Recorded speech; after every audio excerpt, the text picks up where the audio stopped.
we were talking about the energy available in volcanoes or these hydrothermal vents at the bottom of the ocean compared to other sources of free energy which may have been available on the surface. So this is in kilojoules per meter squared per year and at the origin of life. So we see that in this range, UVC range, which is useful for dissipative structuring of these organic molecules, we have about 3.9 times 10 to the 4 kilojoules per meter squared per year. In lightning, which is also on the surface, of course, we have 1.9 times 10 to the 3, so about 20 times less. Coronal discharge, which is really, can be compared to lightning, it's about a little bit less, about a third of lightning. And from shock wave impacts, so these are impacts of asteroids, meteorites, and comets, which would have been much more prevalent at the origin of life than today, about 2 times 10 to the 2 kilojoules per meter squared per year. And the radioactivity, this is radioactivity on the surface, not on the interior of the Earth, but on the surface, about 1.2 times 10 to the 2. And for volcanoes, so these are what are coming out of the ocean ridges, about 5.4 kilojoules per meter squared per year. So we see that we have solar radiation in this UVC range, about 10 to the 4 times larger than the free energy coming out of volcanoes. So therefore, if we assume, this is not necessarily correct, but if we assume that the origin of life, the probability for the origin of life would depend on the amount of free energy available, then we could say that the probability for the origin of life on the surface using UVC light would be about 10 to the 4, 10,000 times more than that you would expect if it to start at the bottom of the ocean in these hydrothermal vents. The third point against the hydrothermal vent theory was this point that Stanley Miller, made numerous times throughout his life, that hydrothermal vents are regions of molecular destruction, not molecular synthesis, arguing that the temperatures are just too high. And so this paper was published in 1988. And here you can see he states that the high temperatures in the vents would not allow the synthesis of organic compounds, but would decompose them. So he did a calculation in this paper, you can read it. And it turns out that the cycling of the ocean water at the origin of life through these hydrothermal vents would have been once every 10 million years. So it would not be much time for the accumulation of organics, because every time you could cycle through the hydrothermal vents, these organic materials would be destroyed by these high temperatures. So he was emphatically against the hydrothermal vent hypothesis. And you could say that because, well, his hypothesis was that the organic molecules were produced in the atmosphere with a reducing atmosphere using electrical discharge or lightning strikes. So there was a battle between the two different theories there. And well, I am personally in favor of Stanley Miller's arguments. So we'll give a few more arguments. For example, number 4 is that they have done experiments simulating the conditions at hydrothermal vents at the bottom of oceans under high pressures and high temperatures, but they found very few organic molecules experimentally through this Fischer-Tropsch chemical reaction process. So for example, this would convert carbon monoxide with hydrogen, or it could be also with water, into hydrocarbons under high temperature, high pressure, and metal catalysts. The high pressures would be about 1,000 atmospheres at the ocean bottoms.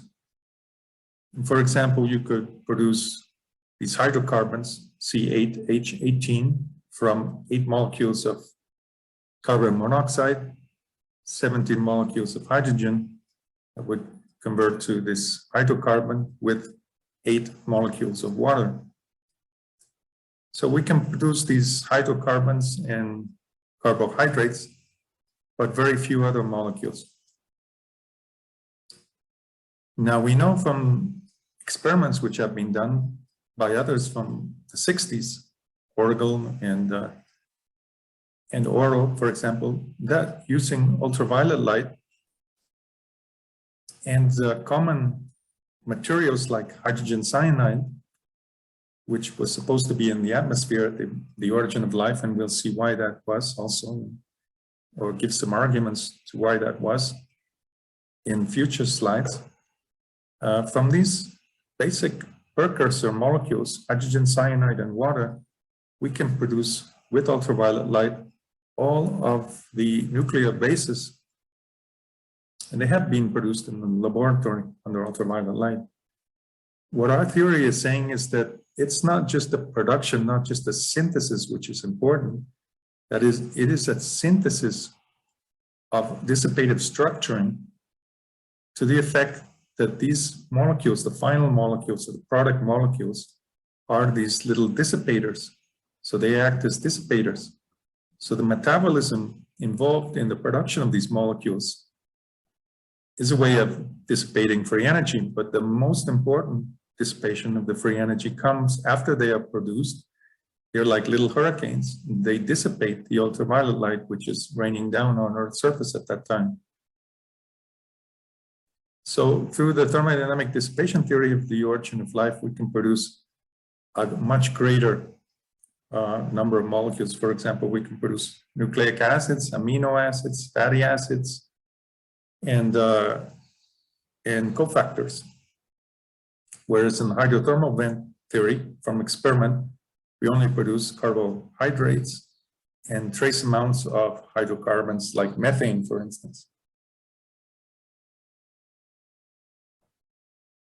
Now, the fifth point against the hydrothermal vent theory was that the fundamental molecules of life, that is, those molecules which are in the 3 domains, the archaea, the bacteria, and the eukaryote, have very special photochemical characteristics. As we've seen this graph before, this was the ultraviolet light which was arriving at Earth's surface during the origin of life. And if we plot the maximum of absorption, the wavelength of maximum absorption of the different fundamental molecules, we find that they fit very nicely around this peak. And also that many of them, not all of them, but many of them have what are known as this conical intersection, which allows the electronic excited state molecule to decay to the ground state through vibration.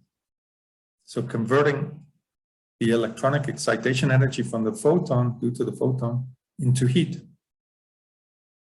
Now, another very interesting characteristic is that you can produce tautomers of these nucleobases. For example, this is the case of guanine here.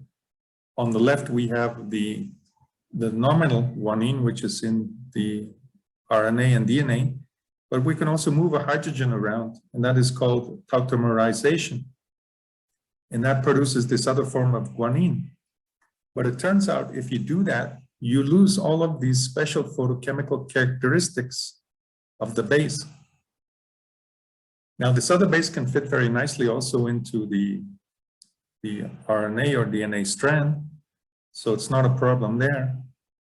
So why is it that these bases, all of the bases which are used by life today, in their majority, have these conical intersections? So it would be an incredible coincidence if all of these fundamental molecules had by chance these photocharacteristics. So I think this is probably the most important or the most critical problem with the hydrothermal vent theories, is to explain why these fundamental molecules have these special photochemical characteristics. And in fact, I presented this question to Michael Russell, who is the inventor of the hydrothermal vent theory, and he didn't really answer my question. So I think he also has a difficult time with this, but we'll see more in his communications in the next talk. The other point in number 6 was that photosynthesis occurred very quickly after the origin of life. So here I have graphed the concentration of oxygen in the atmosphere as a function of time. So this is time since today, which is going backwards in time. So this is today here at 0. And each of these is 1,000 million years. So this is 1,000 million years ago, 2,000 million years ago, 3,000 million years ago, 4,000 million years ago. So the origin of life was more or less about here, 3.8 thousand million years ago. And we see that we didn't have oxygenic photosynthesis that time, but we did have another kind of photosynthesis, which was based, instead of water being the electron donor, we had either hydrogen or hydrogen sulfide as the electron donor. And we know we have, if you like, fossil data of photosynthesis at this time, because it turns out that living organisms that do photosynthesis prefer the lighter isotope of carbon. So there's like 3 isotopes of carbon, 3 rather stable, carbon-12, carbon-13, carbon-14. So life prefers the lighter carbon isotope, and it incorporates that in photosynthesis. So if we look, for example, comparison of the ratios of carbon-12 to carbon-13, we find that they are greater in the sediments in which life exists. So through this photosynthetic process, we are selectively choosing the lighter isotope of carbon. And that gives us some fossil evidence. If we analyze the sediments at that time, we find a higher amount of carbon-12 compared to carbon-13. So that tells us that there was life, photosynthesis occurring around those times. So I said at these times it was not oxygenic photosynthesis, but we had other electron donors, which were hydrogen and hydrogen sulfide. And even today, some of these anaerobic bacteria still are based on hydrogen sulfide. There's not much hydrogen left. Some of them are still working off hydrogen, but they can produce hydrogen sulfide. So instead of producing, for example, oxygen as a waste product, they would produce sulfur molecule as a waste product. This is the A here. Instead of O, which would be water for the electron donor, we could have S, sulfur. And that would produce here sulfur molecule. So but the point is that photosynthesis started very rapidly after the origin of life, maybe less than 50 million years, which is a very short time on the geological scale. So it would be very difficult to explain photosynthesis arising at the bottom of the ocean, these hydrothermal vents, if they were really based on chemical metabolism. In such a short time period, they would have to get to the surface of the ocean and develop photosynthesis. So this is another point in favor of the thermodynamic dissipation theory of the origin of life and against the hydrothermal vent theory of the origin of life. So in conclusion then, hydrothermal vent theory has a large number of important problems with few experimental results. Some carbohydrates and hydrocarbons like formate and methane, but not much else, at least until now. Thermodynamic dissipation theory has fewer problems and it has good experimental results because there have been experiments where they have produced nucleic acids, amino acids, fatty acids, and cofactors using ultraviolet light. So if you ask me, I would say the thermodynamic dissipation theory is the favorite theory to consider, at least until now with the data that we have available. But of course, as you will see in the comments of Michael Russell to my arguments, every scientist has their own opinions. And of course, if they're working in a field for a very long time, they tend to favor their theory like it was their baby, and so it'd be there's a lot of discussion, and actually the origin of life theory, or the origin of life theories, which are being batted around, they're being argued very, very seriously, because people have come to stick to their guns, as it were, to believe in their theory as if it was one of their children. So, but anyway, it's interesting. So we'll get on to the homework now, which I actually sent to you in an email. But now I'll just discuss it, and if there's any questions, you can ask me. So I want you to write a few paragraphs about another theory of the origin of life. So not the thermodynamic dissipation theory and not the hydrothermal vent theory, but there are other theories, for example, panspermia, which was a theory presented first by Hoyle and Wick-Ramasinger about life arriving from other parts of the universe. So that doesn't really explain the origin of life. It's not really a theory for the origin of life, but it does give the possibility of a greater time period, because we can have all the time since the beginning of the universe until now to produce life on some other planet, on some other star system. And later it was transported to Earth and other planets. There's also the RNA world theory, which is not really a theory for the origin of life as such, but rather an insistence that life started around RNA. We didn't have time in this class to discuss that, but it's also an important theory which many people cite. I don't believe it. For example, we know that it is just as easy to produce DNA as it is RNA, and in fact, DNA is more stable. So DNA would be let's say, available in many different environments compared to RNA. But there is this theory about the RNA world, because RNA has been found to act as also a catalyst for different chemical reactions. But now recently, in the last few years, they have also found that DNA can also act as a catalyst. So it doesn't really favor the RNA world. There's other theories like the autocatalytic chemical systems, which are like bootstrapping themselves from autocatalytic systems.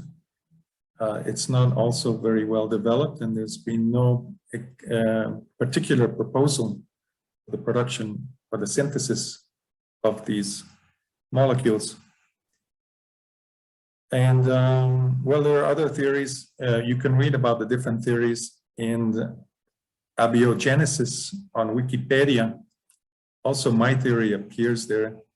I have put it there so you can compare the two, or the many different theories which are being considered. And write a few paragraphs about these other theories and the main problems that you see that it would have with respect to the origin of life. And you can take that from the point of view of thermodynamics out of equilibrium. That, for example, systems have to dissipate. If we want an irreversible process to continue and even to evolve, you need to dissipate. So that eliminates a lot of these theories, but take it from that point of view and try to criticize these different theories and say where their strengths are and where their faults are. So just a few paragraphs. And second homework is, well, according to Karl Popper, who was a philosopher of science, a scientific theory must be falsifiable. That means that you must be able to devise an experiment to test your theory and to show that it is possibly wrong. If you can't show that it's possibly wrong, then you shouldn't be considered a scientific theory. For example, the theory of God, well, it's be almost impossible to devise an experiment to negate the theory of God, no? So it's not a scientific theory. So then I want you to describe a simple experiment that you could perform to potentially falsify the thermodynamic dissipation theory of the origin of life. So think of an experiment which that if it fails the theory fails in such an experiment, that we can show that it is not viable. That would mean that if we can not necessarily prove that it's false, but just show that we can describe or make a simple experiment to show potentially that it's falsifiable, then the thermodynamic dissipation theory of the origin of life would be considered a scientific theory, at least. Okay, are there any questions about the homework?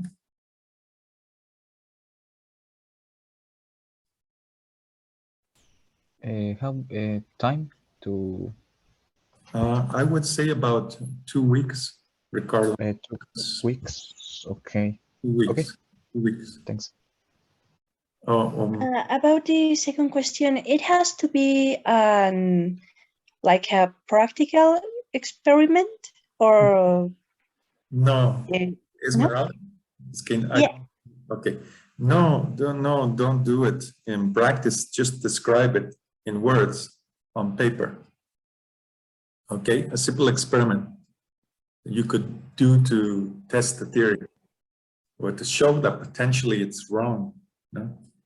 So if you can describe a potential experiment which could potentially show that the theory is wrong, then we have at least a scientific theory. We don't know what the result will be, but at least we can say that we have a scientific theory. Okay, but all on paper, written. Okay. Nothing in real life. If you want to, that would be great, but that would be very difficult, I think. Or maybe you can. Okay, any more questions? No? Okay, if not, I'm going to go on then to the emails that I had with Michael Russell, who's the father of this hydrothermal vent theory of the origin of life. So they're interesting emails, and I won't have time to go through all of them because there was quite a correspondence between us once every day for a couple of weeks or something like that. So if anybody's interested, I can provide all of the emails, but I'll just show perhaps the important ones and ask for your opinions, no, just or questions. So, okay. Claro. Yes. I have a question. Sure. Sure. Of the previous slides. Okay. Which not homework, the conclusions. conclusions? Yeah.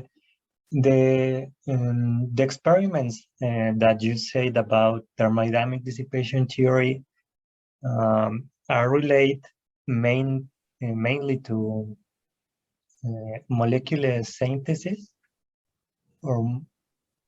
Yes. Well, yes, we're really only for example, these experiments were not done to test the thermodynamic dissipation theory. They were just done to show that synthesis would be possible under ultraviolet light. So these were done by Sanchez, Orgel, and Ferris many years ago in the 60s. In fact, most of them were in the 60s. Miller, I'm not sure if I think he did some experiments also with ultraviolet light and found that he could produce some of these amino acids. I'm not sure about the nucleic acids. But the experiments were done not to test, of course, the thermodynamic dissipation theory because it didn't exist at that time.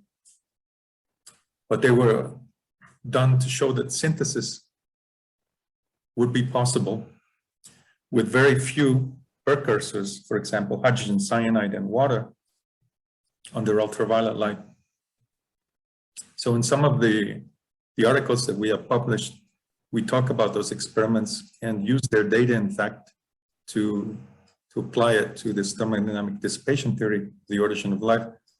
So the difference of our theory is only that we're saying that this synthesis is not whatever synthesis, for example, under high temperature or high pressure, but it's a synthesis which is specifically designed to produce dissipative systems.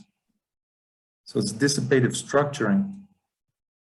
So it's something like the production of hurricanes No, they are produced not for a reason, for their own selfish reasons, but for dissipation of the temperature gradient between the cold upper atmosphere and the hot ocean surface. And that's what we are saying here. That's the difference we're saying compared to those who did the experiments, is that we're saying that these are dissipative structures. They would naturally occur and be produced and arrive at these structures to be pigments to absorb and dissipate. So that is their basic metabolism, is absorbing light and dissipating. It's not the structuring of this. So it's not the living or the propagation or the evolution, but the dissipation due to those molecules themselves of the light once they are produced. Okay.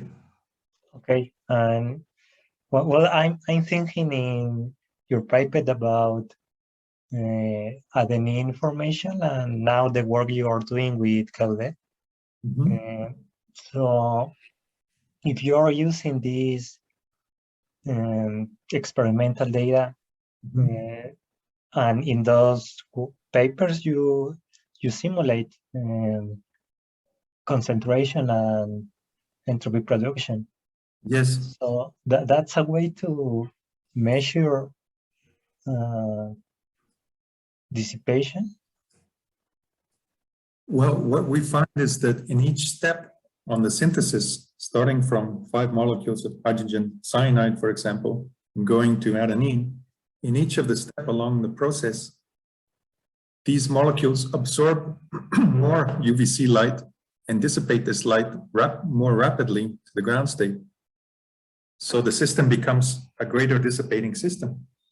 Just like a small hurricane starts up very small and it grows in size.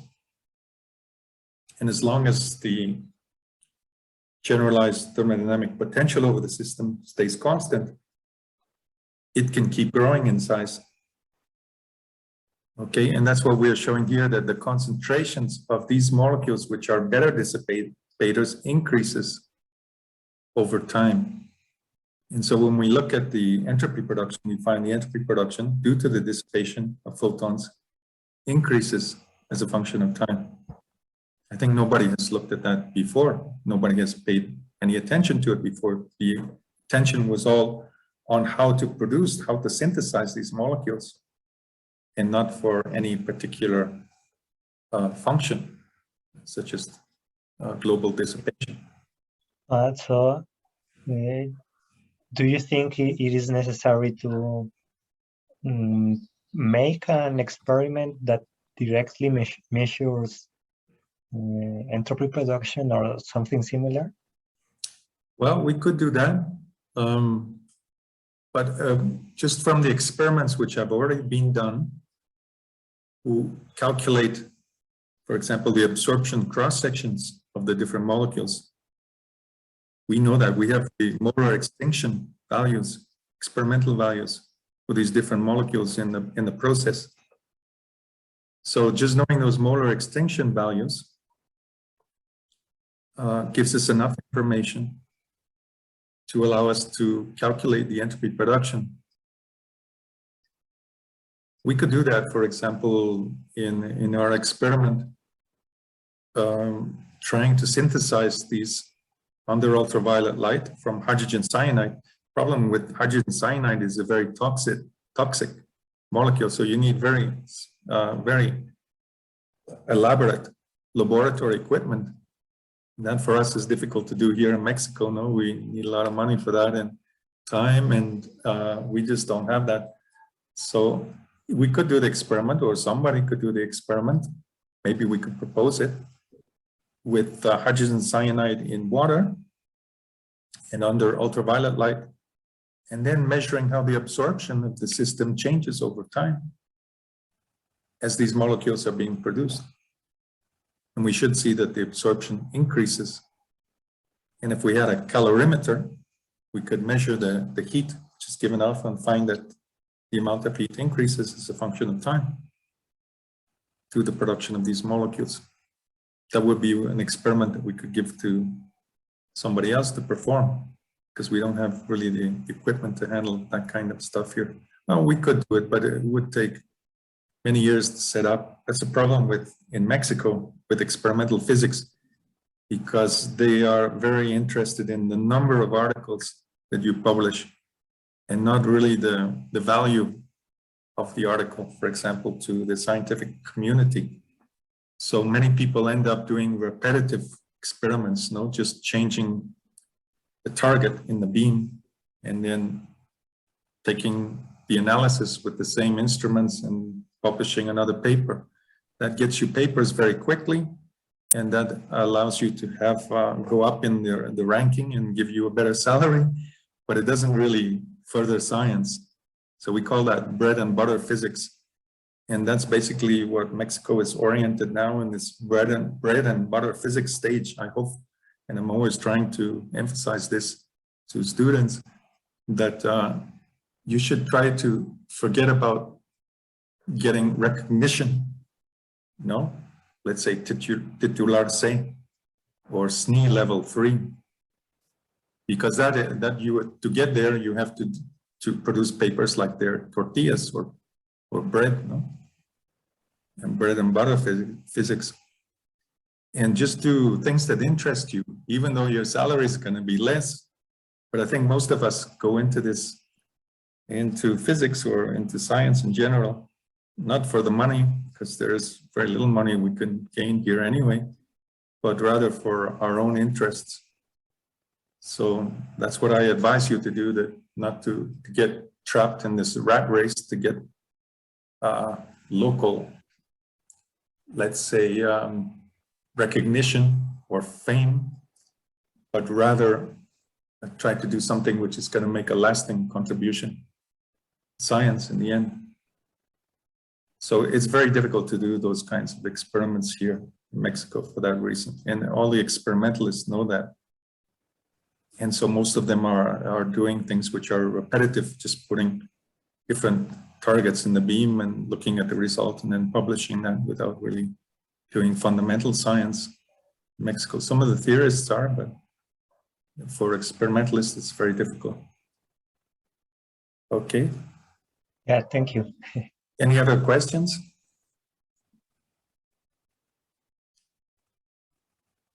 No? If not, maybe we'll pause it here or finish it here. And then in the next hour, I'll go into this, because there's only about 4 or 5 minutes left. In the next hour, if you stay with me, go into some of the email correspondence that I have with Michael Russell, which is very interesting, in fact. So I'll make the next segment for starting at 6 o'clock. Okay, and we'll just leave this segment now if you're in agreement. Okay, we only have about 4 minutes left, so maybe it's good to separate them into different segments. Yeah, okay. Thank you. Okay, sure. Okay, so see you in a few minutes then. Ooh, see you. Let me see if I can cancel this. Oops.